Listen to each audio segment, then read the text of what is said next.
காதலியே கண்ணம்மா கண்ணம்மா. நான் எதிர்பார்த்த மாதிரி இல்லையே. எல்லாத்துலயும் பெர்ஃபெக்டாலாம் இருக்கா? ஆமா வெண்பா. அப்ப நம்ம ஒரு காரியம் பண்ணலாம். சொல்லு, என்ன பண்ணலாம்? ரிப்போர்ட்டை மாத்திடலாம்.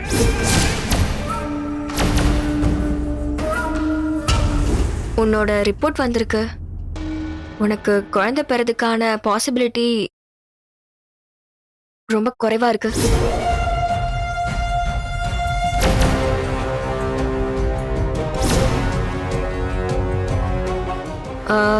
உனக்கு புரியுற மாதிரி சொல்லணும்னா ஒரு 10% தான் சான்சஸ் இருக்கு நீ குழந்தை பெத்துக்கிறதுக்கு. ஏய் இரு, நீ பயப்பட வேண்டியதெல்லாம் இல்ல. இப்படி இருந்தவங்களுக்குலாம் குழந்தை பிறந்திருக்கு. நானே நிறைய கேஸ் டீல் பண்ணிருக்கேன் கண்ணம்மா. அப்போனா பாரதி மாமாக்கு வாரிசு பெத்து தர முடியாதா? பாரதி மாமா வம்சம் தழைக்காதா? ஹே கண்ணம்மா, ஏன் இவ்ளோ தூரத்துக்குலாம் யோசிக்கிற? நான் தான் சொல்றேன்ல, அதுக்கு ட்ரீட்மெண்ட் எடுத்துக்கிட்டா குழந்தை பிறக்கும்.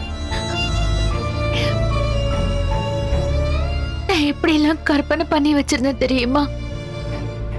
கனவுலையும் கற்பனையிலையும் எத்தனை பிள்ளைங்களை பெற்று தாளாட்டின தெரியுமா? இப்ப கூட நான் கிளம்பி வரும்போது என் பிள்ளைய அவங்க அம்மா சௌந்தர்யா அத்தை கிட்ட கொடுத்துட்டு தான் வந்தேன்.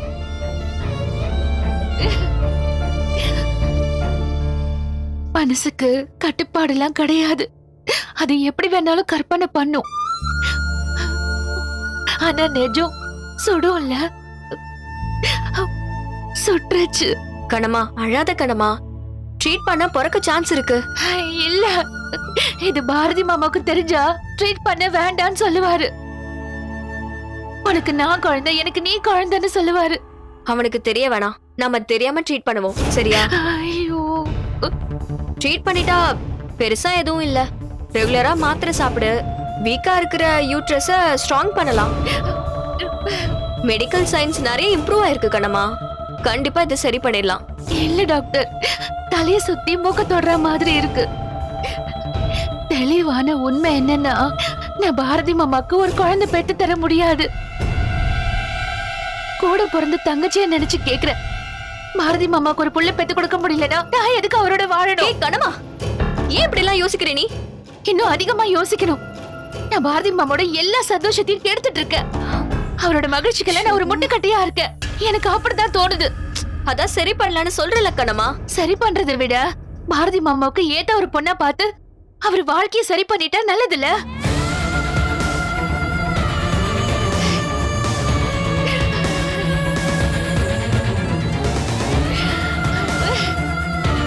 ஹே, அவ்வளோலாம் யோசிக்காத. நீ பேசுறது நான் படிச்ச படிப்பை அவமானப்படுத்துற மாதிரி இருக்கு. நான் உனக்கு மாத்திரை தரேன், அதை சாப்பிடு. அதுல சரியா வரலனா நீ சொல்ற மாதிரி நானே ஒரு பொண்ணை பார்த்து பாரதிக்கு கல்யாணம் பண்ணி வைக்கிறேன், போதுமா? கண்ணம்மா, இனிமே இந்த பிரச்சனைய என்கிட்ட விட்டுரு.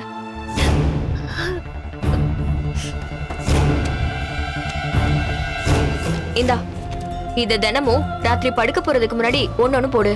எல்லாம் சரியாயிடும்.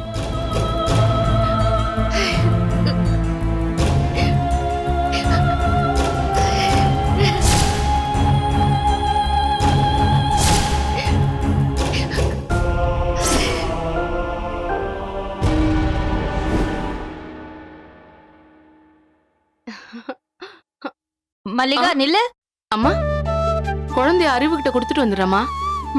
நான் குழந்தைக்காக தான் உன்னை நிக்க சொன்னேன். அந்த குழந்தை கொண்டா. என் தங்கச்சி புள்ளம்மா ரேஷன் கடைக்கு போயிருக்கா. சரி, வர வரைக்கும் வச்சிருக்க சொன்னா. அதனால என்ன, குழந்தைய கொடு. இப்பதாம்மா பால் கொடுத்துருக்கேன்னு சொன்னா. பரவாயில்ல மல்லிகா, கொடு. இல்லம்மா, ஒண்ணுக்கு எனக்கு இருந்துட போறான்னு தான். கொஞ்சம் போற குழந்தை ஒண்ணுக்கு போயிடும்னு பயந்தா முடியுமா? கொடு. அம்மா வா வா வா வா. என்ன குட்டி, உன் பேர் என்ன? எங்க இருந்து வர நீ? யார் குழந்தை? மல்லிகாவோட தங்கச்சி குழந்தை. ஓ, உன் பேர் என்னம்மா? தனுஷியாமா. ஆஹா, தனுஷியா. குட்டிமா, உன் பேர் ரொம்ப அழகா இருக்கே. சித்தி, இன்னைக்கு வானிலை அறிக்கையெல்லாம் மீறி மழை கொட்டுன்னு கொட்ட போகுது. எதுக்கு? குழந்தையை தூக்கி நீ கொஞ்சிறியே அதான். குழந்தைய தூக்கி கொஞ்சறேன்னா என்ன அர்த்தம்? ஒரு பேரம் பேத்திக்கான தேவை இருக்குன்னு அர்த்தம் சித்தி. மனசுக்குள்ள ஒரு பேரம் பேத்திய கொஞ்சற ஆசை வந்துருச்சுன்னு அர்த்தம். அண்ணு குட்டி, தனுஷா குட்டி, அம்மு குட்டி. இன்னும் ஒரு 10 மாசம் பொறுத்துக்கிட்டீங்கன்னா நீங்க உங்க பேரம் பேத்திய கொஞ்சலாமா? ஓ, அதுக்கு ரிஹர்சல் தேவைன்னுதான் இந்த குழந்தைய கொஞ்சறாங்களே என்னமோ. டேய், சும்மா பேசாத. குழந்தை அழுது, போய் சாக்லேட் எடுத்துட்டு வா போ. சௌந்தர்யா, மல்லிகா சொல்றதுலயும் ஒரு உண்மை இருக்கு.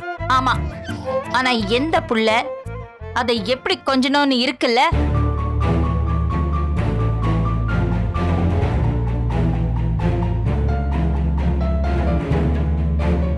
சௌந்தர்யா, அக்கம் பக்கம் பார்த்து பேசு. அக்கம் பக்கம் பார்த்ததுனால தாங்க பேசிட்டு இருக்கேன்.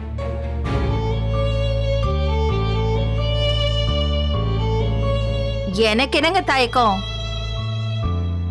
நான் யார கொஞ்சணும்னு நான் தான் முடிவு பண்ணணும். தேவையில்லாம யாரையும் காயப்படுத்த வேண்டாம் சௌந்தர்யா. எனக்கு குழந்தைங்கன்னா பிடிக்குங்க. அதுவும் அழகான குழந்தைங்கன்னா ரொம்ப பிடிக்கும். என் மகனோட குழந்தைங்கன்னா அது எனக்கு இன்னும் பிடிக்குங்க. அப்படி ஒரு அழகான குழந்தைய பெத்து கொடுக்க முடியலன்னா அந்த காயத்தை தாங்கிதான் ஆகணும், அது யாரா இருந்தாலும். அழகான புள்ளை இல்லாத சுமாரான புள்ளைய கூட என்னால பெத்து தர முடியாது.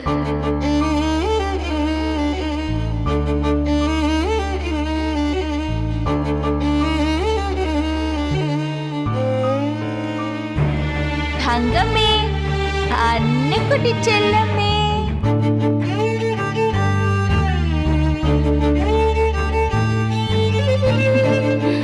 செல்லக்குட்டி,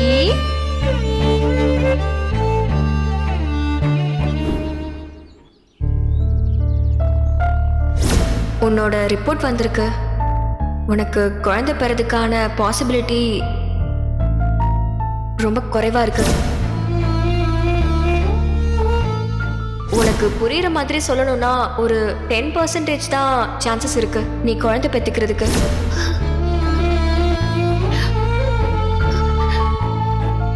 நான் உனக்கு மாத்திரை தரேன், அதை சாப்பிடு. அதுல சரியா வரலனா நீ சொல்ற மாதிரி நானே ஒரு பொண்ணை பார்த்து பாரதிக்கு கல்யாணம் பண்ணி வைக்கிறேன், போதுமா?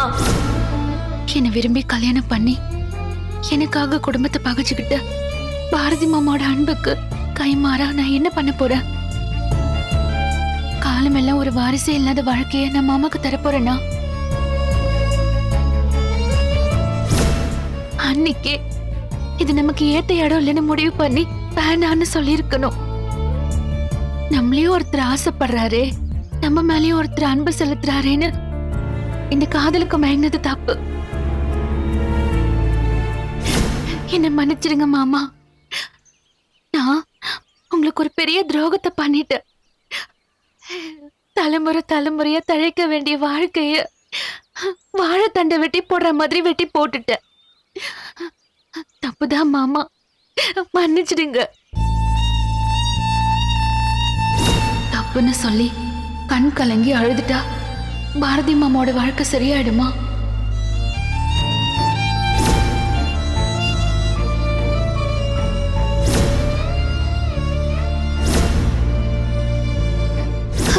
அத்தை, நல்ல மனுஷியா கெட்ட மனுஷியாங்கிறது வேற.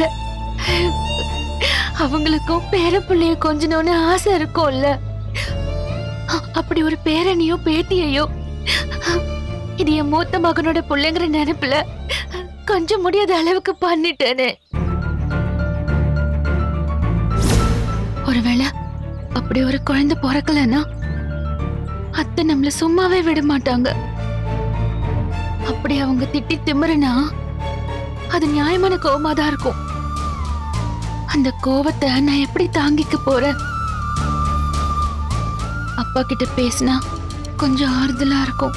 ஆனா எனக்கு குழந்தை பிறக்காதுன்னு தெரிஞ்சா அப்பா ரொம்ப மனசு வருத்தப்படுவாரு. நம்ம நல்லா இருக்கோங்கிற எண்ணம் தான் இன்னைக்கும் அவர் ஆரோக்கியமா இருக்கிறதுக்கு காரணம். அவருக்கு போனை போட்டு அவர் நிம்மதியை கெடுக்க கூடாது. பாரதி மாமா கிட்ட நான் எதையுமே சொல்ல முடியாம இருக்கேன். அவரை தவிர எனக்கு யாருமே இல்ல. இந்த விஷயத்த நான் அவர்கிட்ட சொன்னா உடைஞ்சிருவாரு. நான் இப்ப என்னமா பண்றது? ஒரு குடும்பத்தோட வம்ச விருத்திக்கே நான் முட்டுக்கட்டையா இருக்கேன். நாளாக நாளாக ஒவ்வொருத்தருக்கா தெரிய வரும். எல்லாரும் என்னாச்சு என்னாச்சுன்னு கேள்வி கேட்பாங்க. எனக்கு ஏற்கனவே குழந்தை பிறக்காதுன்னு தெரியும்னு சொன்னா இத்தனை நாள ஏன் எங்ககிட்ட மறைச்சுன்னு கேட்பாங்களே. எல்லாத்தையும் தாண்டி நான் இவ்ளோ மனசுமையோட பாரதி மாமாவை எப்படி பாப்பேன்? அவரை பார்த்தாலே எனக்குள்ள இருக்கிற கண்ணீர் எல்லாம் ஆனா உடைச்சு வெள்ளம் மாதிரி வெளியே வந்துரும். என்ன அழ விடாம நீதாம்மா பாத்துக்கணும். ஐயோ பாரதி மாமா முன்னால நான் உடைஞ்சிடக்கூடாது. உண்மைய சொல்லிடவே கூடாது. நீதாம்மா காப்பாத்தணும்.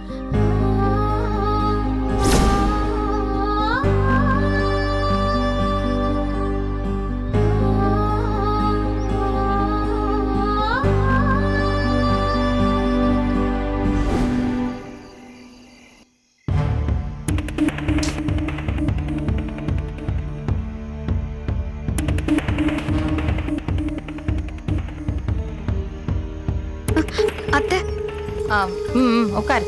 இல்ல அத்தை, நீங்க உட்காருங்க. உட்காரு, பரவாயில்ல உட்காரு.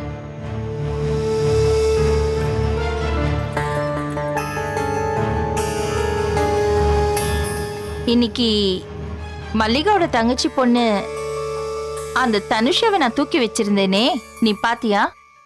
ஆமா அத்தை, ஏதோ ஒரு குழந்தையோட சத்தம் கேட்டுது. ஆனா நான் அந்த குழந்தைய பார்க்கல.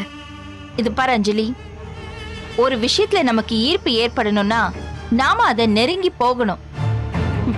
நமக்குள்ள அதை அட்மிட் பண்ணணும். ஆ, எனக்கு உங்க லாஜிக்கே புரியலையே அத்தை. குழந்தைய தூக்கி கொஞ்சிருந்தேன்னா உனக்கும் குழந்தை மேல ஒரு ஆர்வம் வந்திருக்கும்.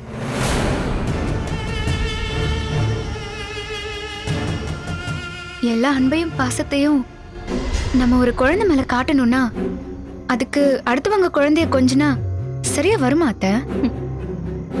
இந்த காலத்து பிள்ளைங்க என்ன எதிர்பார்க்கறீங்கன்னே எனக்கு புரியல. எனக்கு என்னமோ அந்த குழந்தைய பார்த்த உடனே மனசுக்குள்ள என் பேரன் பேத்தி நினைப்பு என் மனசுக்குள்ள அதிகமா வந்துருச்சு. வேலை செய்யறவங்க வீட்டு குழந்தைய நீங்க தூக்கி கொஞ்சறதே ரொம்ப ஆச்சரியமா இருக்கு அத்தை. அதுல என்ன இருக்கு அஞ்சலி? குழந்தையும் தெய்வமும் ஒண்ணுன்னு எதுக்கு சொல்லிருக்காங்க? அது வேலைக்காரங்க குழந்தையா இருந்தானே, மத்தவங்க குழந்தையா இருந்தானே? ஆமா சித்தி, குழந்தையும் தெய்வமும் ஒண்ணு. ஸ்ருதி குழந்தைய தவிர்த்துன்னு சங்க இலக்கியங்களை சொல்லி வச்சிருக்காங்க. என்ன நக்கலா? அவ குழந்தைய நான் எதுக்கு வெறுத்தேன், அவளை நான் ஏன் விலக்கி வச்சிருக்கேன்னு உனக்கு தெரியாதா? தெரியும் சித்தி, தெரிஞ்சுதான் சொல்றேன்.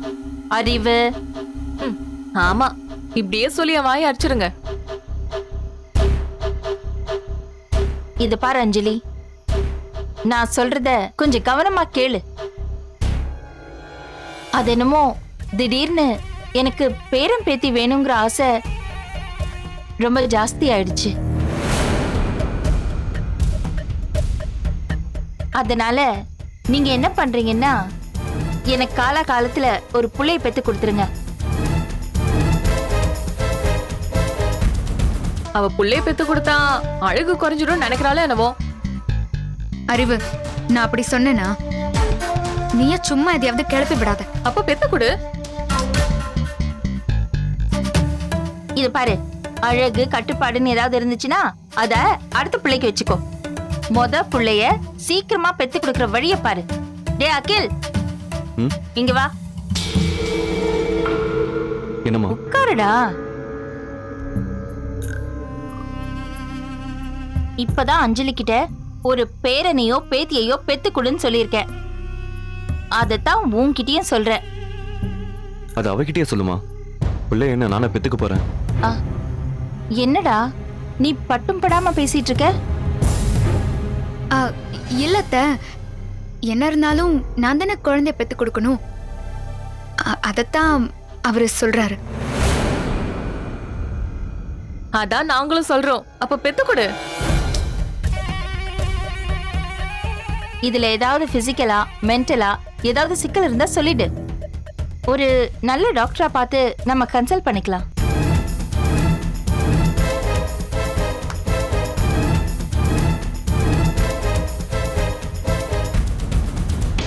மெடிக்கல் இஷ்யூஸ்னு சொல்லிட்டு வீட்டுக்குள்ளேயே முடங்கி கிடந்தா அது நல்லது இல்ல. அதுக்காக ட்ரீட்மெண்ட் எடுத்துப்போம். அத்தை, சித்தி செம்ம ஐடியா. அஞ்சலிய கம்ப்ளீட்டா டெஸ்ட் பண்ணி பார்த்துடலாம்.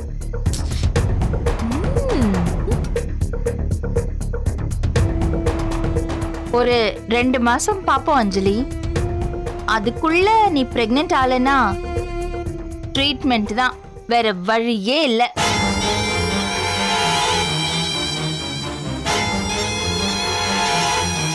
ஓகேம்மா, உங்க விருப்பம் அப்படியே செய்யுங்கம்மா. ம்.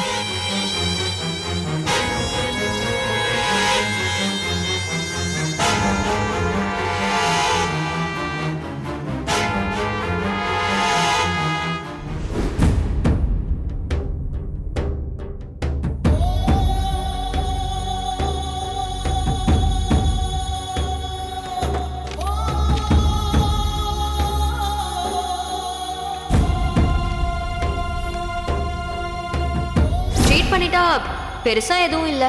ரெகுலரா மாத்திரை சாப்பிடு. வீக்கா இருக்கிற யூட்ரஸ ஸ்ட்ராங் பண்ணலாம்.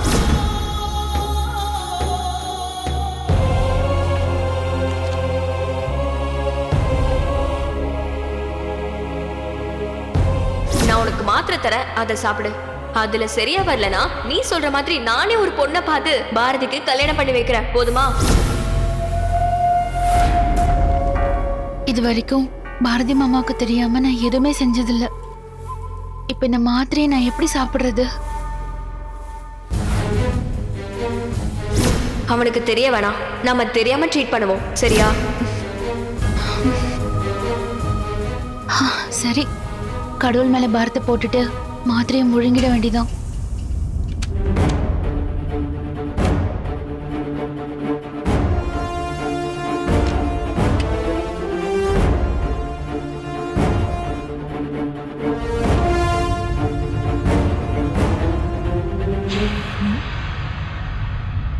ஏய், என்ன முகல ஒரு மாதிரி வேத்து இருக்கு? அதெல்லாம் ஒண்ணும் இல்ல அறிவு, தண்ணி எடுக்க தான் வந்தேன். தண்ணி எடுக்கிறதுக்கா முகம் வேர்க்கும்? சரி போ.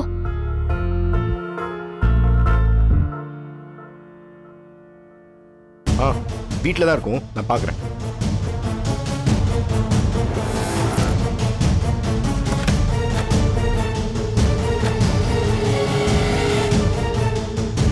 தண்ணி எடுத்துக்கிட்டியா?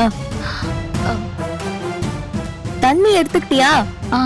எடுத்துக்கிட்டேன். ம்.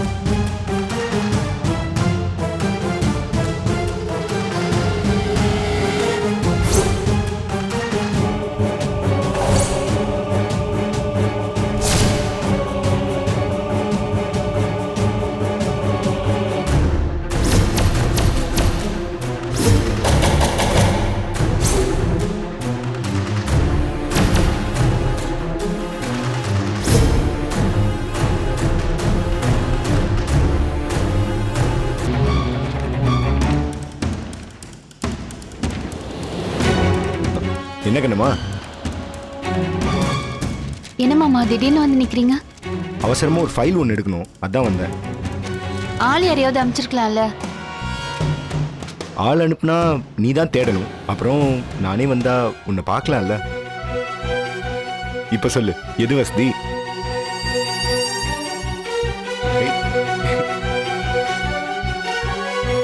மாமா, காஃபி ஏதாவது குடிக்கிறீங்களா? இல்ல கண்ணுமா, வேணாம், டைம் ஆச்சு.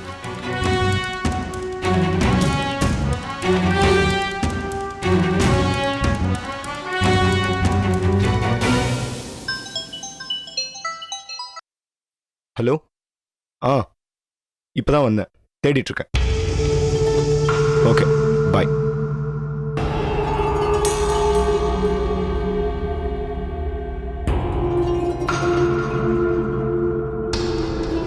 ஆமா கண்ணம்மா, அங்க என்ன ஏதோ மாத்திரை ஏதோ வச்சிருந்தா?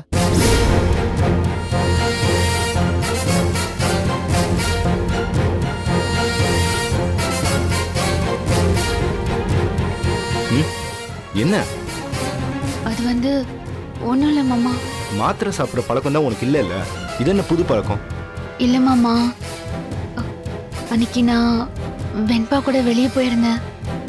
அவங்க என் உடம்ப செக் பண்ணாங்க. இது அவளுக்கு தீராத வியாதி. யார் வந்தாலும் எல்லா பாடி செக்கப்பையும் எடுக்க வைப்பா. ஆமா மாமா. ஆமா, உன்னதுக்கு மாத்திரை சாப்பிட சொல்றா? ஐயோ,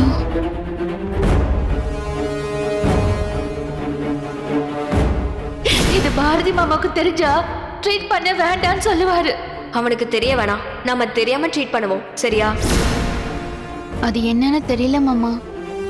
நான் கொடுக்குற மாத்திரைய கண்ணை மூடிட்டு சாப்பிடுன்னு சொன்னாங்க. எல்லாம் சரியாயிடும்னு சொன்னாங்க. வேற ஏதாவது குறைபாடு இருக்குன்னு சொன்னாலா?